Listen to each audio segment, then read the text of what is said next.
दोस्तों, जनता की आवाज़ से मैं पत्रकार ताहिर खान। कुछ मजदूरों के ज्वलन मुद्दों पर और सेंटर पॉइंट नरीमन पॉइंट के इस समुद्री किनारे पर हमारे साथ जो अध्यक्ष जुड़े हैं, राष्ट्रीय अध्यक्ष भारतीय मजदूर संगठन से। आइए जानते हैं उनका क्या कहना है। उन्होंने एक ज्वलन मुद्दा लाया है जनता की भलाई के लिए और भारतीय कर्मचारी जो बीएमसी के कर्मचारी होते हैं उनके हक के लिए जो लड़ाई लड़ रहे हैं। हाँ सर, क्या कहेंगे सर? मैं प्रेम गोयल गुरुजी, अध्यक्ष भारतीय कर्मचारी मजदूर यूनियन। मैं उल्लासनगर महानगर पालिका के सफाई कर्मचारियों का मुद्दा लेकर आज लोकायुक्त के कार्यालय में आया था और मैंने लोकायुक्त महोदय को और मैंने जन माहिती अधिकार राज्य माहिती आयोग में आज उसकी आरटीआई की अपील लगाई है, क्योंकि हमने सफाई कर्मचारियों की मांगों को लेकर उल्लासनगर महानगर पालिका ने जिन लोगों को कॉन्ट्रैक्ट दिया कोणार्क इंफ्रास्ट्रक्चर कंपनी को, और उसको वर्क ऑर्डर में जो इंस्ट्रक्शंस दिए थे कि कामगारों को इस तरह का वेतन मिलना चाहिए, उस तरह का वेतन ना देकर कामगारों के अधिकारों का हनन किया जा रहा है। कोणार्क इंफ्रास्ट्रक्चर कंपनी के माध्यम से उनके हक और हकूक़ को पैरों के तले रोन दिया जा रहा है।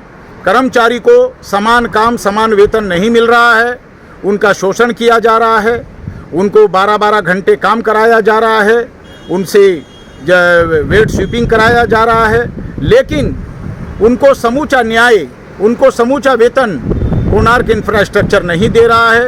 ये जब बात यूनियन के संज्ञान में आई, भारतीय कर्मचारी मजदूर यूनियन के बात ये जब संज्ञान में आई, तो भारतीय कर्मचारी मजदूर यूनियन ने इस मुद्दे को बहुत गंभीरता से लिया और महानगर पालिका के विरुद्ध एक युद्ध छेड़ दिया, एक लड़ाई छेड़ दी, जिससे कामगारों को समूचा न्याय मिले, उनका सर्वांगीण विकास हो और कामगार कल्याण की सभी सुविधाएं उनको मिले।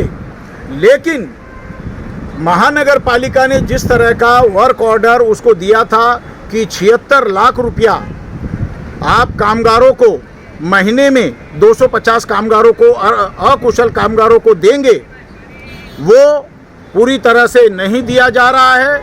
कर्मचारियों के वेतन में से 7 से 8 हज़ार रुपया कोणार्क इंफ्रास्ट्रक्चर कंपनी अलग से खा रही है, अपना कॉन्ट्रैक्ट चलाने का कमीशन अलग ले रही है और कर्मचारियों के वेतन में से भी 7 से 8 हज़ार रुपया खा रही है।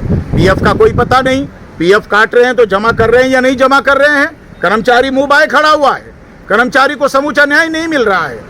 अधिकारी महानगर पालिका के उनकी मौज चल रही है, ठेकेदार से लाखों रुपया महीना रिश्वत आ रही है, लेकिन जो शहर की गंदगी को साफ करता है, जो सर पर मैला उठाकर दूर फेंकता है, उसके घर में सही मात्रा में पर्याप्त मात्रा में रोटी उसके बच्चों के लिए खाने के लिए पहुंच रही है या नहीं पहुंच रही है? क्या ये उल्लासनगर महानगर पालिका की जिम्मेदारी नहीं है? क्या ये महाराष्ट्र शासन की जिम्मेदारी नहीं है? Who is to the blame? ये कौन लेगा रिस्पॉन्सिबिलिटी? एक कर्मचारी जो सुबह उठकर शहर की गंदगी को साफ करता है, उसके घर में सही से चूल्हा जल रहा है या नहीं, इसकी जिम्मेदारी कौन लेगा?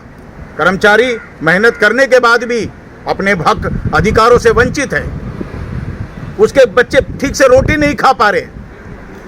सर मुझे बताइए सर कि आप जो लेबर कमिश्नर होते हैं इस विभाग के, आपने इनसे कुछ बात की या इनसे कुछ आप मीडिया के माध्यम से कुछ कहना चाहते हैं तो आप? मैंने महानगर कामगार आयुक्त को भी मैं पत्र दे चुका हूं। इस संदर्भ में मैंने खुद महानगर पालिका के आयुक्त अजीत शेख से मुलाकात करके कर्मचारियों के ऊपर हो रहे शोषण के बारे में उनको जानकारी दी थी, लेकिन अभी तक उसके ऊपर कोई समाधान कार्रवाई नहीं की। मुझे ऐसा लगता है माननीय आयुक्त उल्लासनगर भी कोणार्क की चकाचौंध जिंदगी के और उसके धन लाभ के जाल में फंस गया है, जिससे उसको सफाई कर्मचारियों की कोई चिंता नहीं। सफाई कर्मचारी मुंह बाए खड़ा हुआ है, उसको समूचा न्याय नहीं मिलता।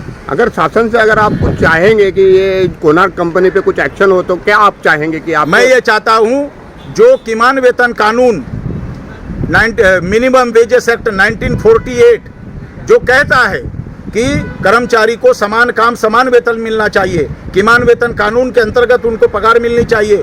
जिस प्रकार से महानगर पालिका ने जो वर्क ऑर्डर दिया है कोणार्क को, उसके समकक्ष 21,000 770 रुपया एक सफाई कर्मचारी को मिलना चाहिए, जो उसका पूरा अधिकार है। और क्या कहेंगे सर, अगर ऐसे जो भ्रष्टाचारियों के लिए अगर कोई सबक की बात आप कहना चाहेंगे मैं तो 2 शब्दों में आप क्या कहेंगे? मैं तो सरकार से ये मांग करता हूँ, जिस तरह से हमारे देश के प्रधानमंत्री जी ने जो नारा चलाया है कि सारे भ्रष्टाचारियों को जेल में होना चाहिए, ठीक उसी तरह से महानगर पालिकाओं में जो लोग दूसरे कर्मचारियों के अधिकारों का हनन करते हैं, ऐसे सारे भ्रष्टाचारियों को उनकी जगह, सही जगह उनकी महानगर पालिका में नहीं, उनकी सही जगह जेल में होनी चाहिए और उनको सारे भ्रष्टाचारियों को जेल में डालना चाहिए और पूरी तरह से देश में भ्रष्टाचार पर अंकुश लगना चाहिए।